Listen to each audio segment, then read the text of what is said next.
दोस्तों, जय जगन्नाथ। क्या इस जन्म का कर्मफल इस जन्म में मिलता है?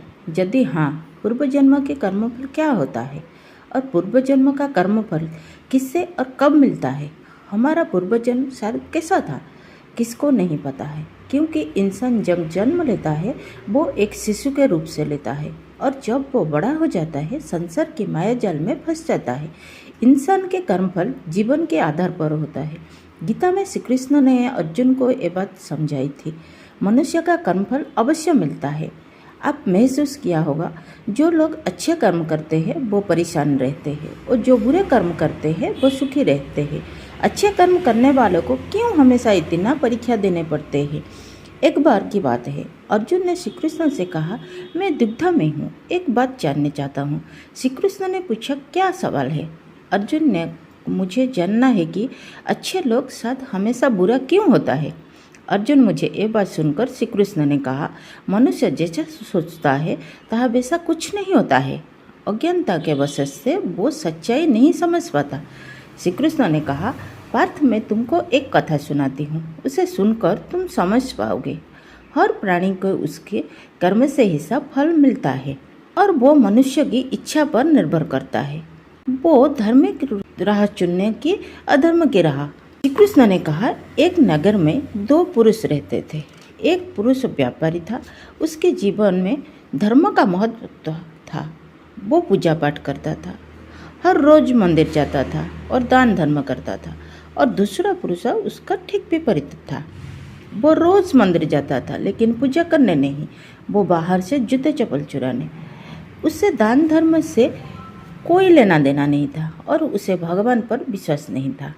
समय बीतता गया। एक दिन बहुत जोर से बारिश हो रही थी।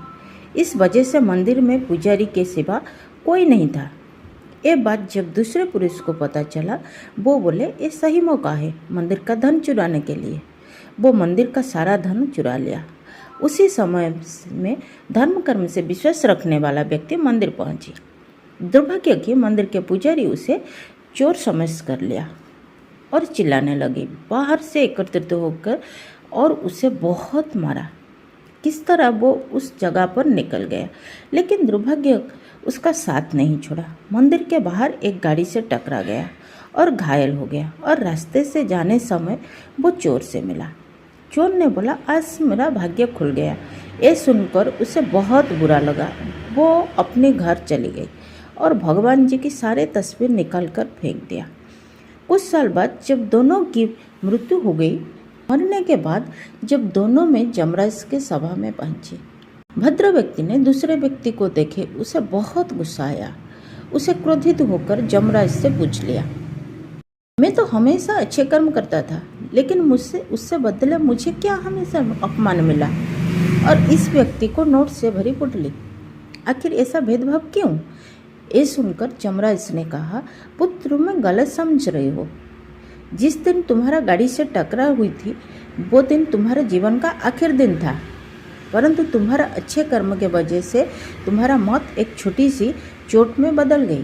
तुम दुष्ट व्यक्ति के बारे में जानना चाहते हो? दरअसल उसके भाग्य में राजयोग था, मगर इसकी कुकर्म से और अधर्म के वजह से उसकी एक छोटी सी धन की पुतल में बदल गई। कथा सुनने के बाद श्री कृष्ण ने अर्जुन से कहे, तो पर तुमको तुम्हारा सवाल का जवाब मिल गया। ऐसा कभी सोचना मत, भगवान तुम्हारा कर्म को नज़रअंदाज कर रहे हैं। भगवान किसी रूप में तुम्हारा मदद के लिए मनुष्य को समझ नहीं आता, लेकिन मनुष्य को समझ नहीं आता। अगर हमारा वीडियो अच्छा लगे तो लाइक कीजिए और हमारे चैनल को सब्सक्राइब कीजिए।